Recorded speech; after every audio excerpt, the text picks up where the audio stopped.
It's Monday, and we're here at Escapist Corner, and today we're going to talk about atomic habits. And I'm going to shut down this music because I recorded this episode just 1 second ago, or like 15 minutes ago, and you know what happened? I have no idea how this software works. So this stupid music was just covering all and everything I said. So now I have to re-record everything. This is always the downside when you try new software.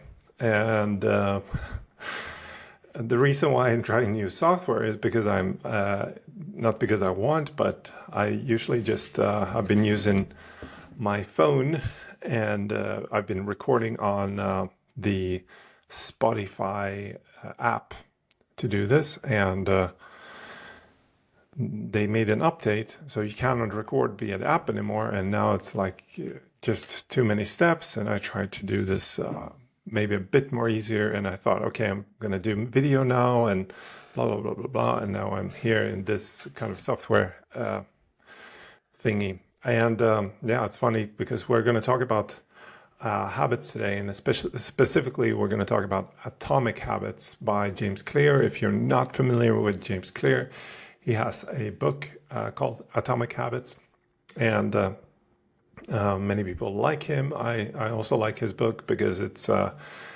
pretty much lays out a lot of the most common problems that people have with health and fitness, really, because most things are just a question about habits. And when it comes to some of these habits, I could argue that if you know a bit more about how some nutrition work and how specifically some foods are developed, they're there to destroy our habits. Well, but I don't think we're going to go into that so much today. We're going to start with just 10 key points from this book, so you can maybe open up your eyes, overview your kind of habits, and maybe take something out of this.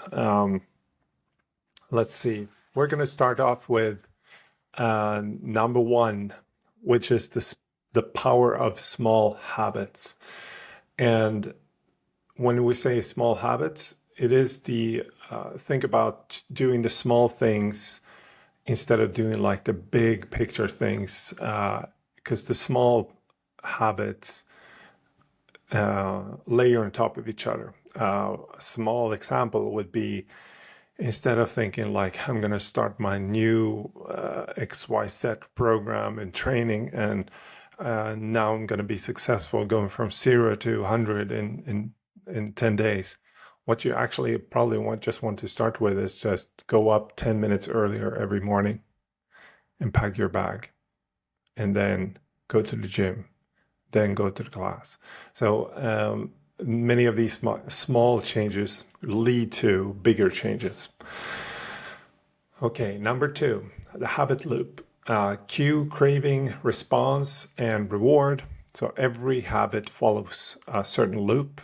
We have these cue triggers, and then we create that craving. They lead to response, and then we get ourselves a reward. So you can create these ones for yourself, like I just said, with packing the bag, or in the morning, it might be your morning coffee ritual that you can maybe optimize in a way that, for example, you know that you're going to drink coffee and you love drinking coffee. Hey, that could be your reward. So what if you would reward yourself with the coffee after you've done all the other steps in your household or whatever, made your bed, packed your bag, reviewed your calendar, then you get your coffee. Salute. Okay, number three, four laws of behavior change. To create a good habit, you have to make it obvious, you have to make it attractive, you have to make it easy, and you have to make it satisfying. And if you want to break a bad habit, you have to make it invisible. You have to make it unattractive, make it difficult, and make it unsatisfying. So if you want to stop eating bullshit like oven pizza or whatever it might be, why I take that example is because that's the most common food in German household is frozen pizza. And what you can do is make it invisible. So don't have it in in your freezer. You can make it unattractive by having a lot of photos of people, unhealthy people eating pizzas, I guess. You can make it difficult by, again, don't have it at home. And then you can have a non-reward for it if you would eat it. So make it unsatisfying. You have to, I don't know, sit on your head when you eat that pizza. Number 4, identified habits. So identity-based habits. Sorry, I'm a bit confused there. Identity-based habits. And this is basically identities we always wear, like I'm a mom, I'm a dad, I'm a professional lawyer, I'm a whatever I am. You can do this with habits too, and you simply can say that I am a type of person that X. So I am a type of person that goes up at 5 a.m. I am a type of person that trains at 6 a.m. I am a type of person that has his shit in order. I am a type of person that blah, blah, blah.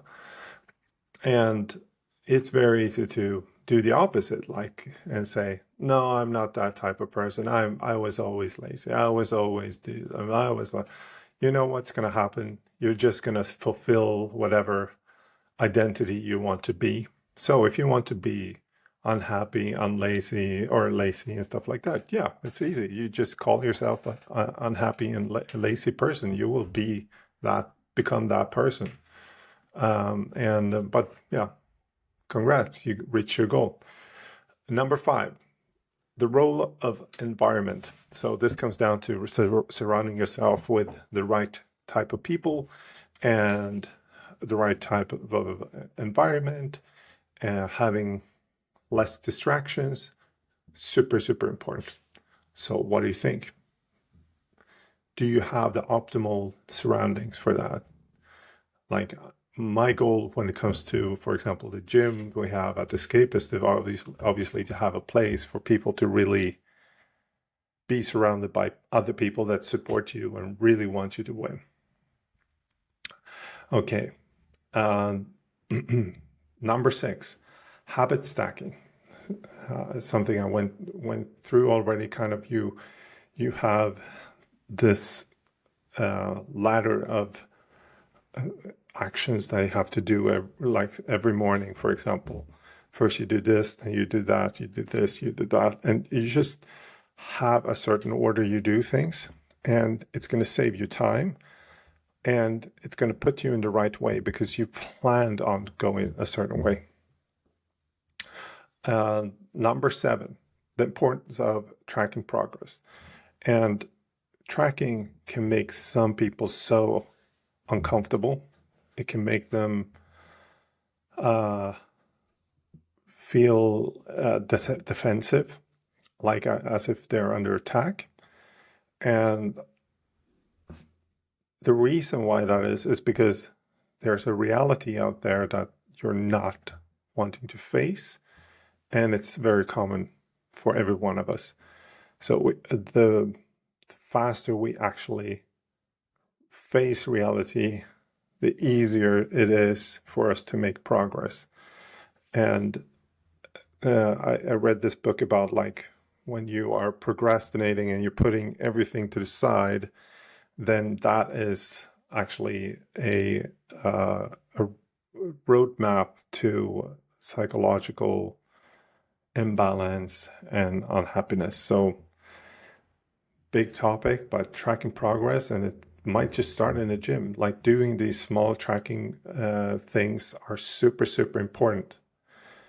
Okay, number 8, overcoming plateaus. So sometimes some goals are not visible immediately. So this is why like persistence is key, and being like having consistency and so on. We talk about that all the time. But we're going to come into this just in a second, but it's good to just know that there are these plateaus. And sometimes it's good to have long stretch goals that you're not maybe even seeing at the moment, but you know that there will be a plateau, so you don't freak out. Okay, and that's when we come into number 9, is by focusing on systems instead of the goals. So you set a big stretch goal over here, but now it's about like the systems, how to get there, and the loops that you're doing on a daily basis. And over time, suddenly you're going to reach your goal, and you don't even really think about it because you're just focusing on your habits and your systems that you have self-determined yourself. You're happy about doing them, and you reap the rewards from it. Again, you create these small rewards over the day, over the week, over the month, and that's how you kind of keep yourself in the loop. And you can see how that becomes almost like like a game that you can play.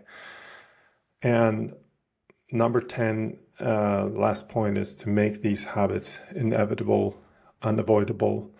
You automate these things, having these like long stretch goals and plans and systems are the way to keep yourself in that loop. Again, don't think about yourself as a robot, but think about yourself being in a great loop that brings you forward, and you can schedule time where you relax. That might be a reward that you have. You have these kind of things that you have actually taken control of, so you can actually look forward to them. And I think one thing that you can do right now, if you have a pen and paper, or even if you're just listening to this, think about maybe one habit that you would like to get better at. Just one. And then think about like, okay, what is the cue for that happening? And what will the reward be for you to fulfill that? Okay, that's it for today. Let's put on some tunes again and have some party. Yeah. See you next time on Thursday.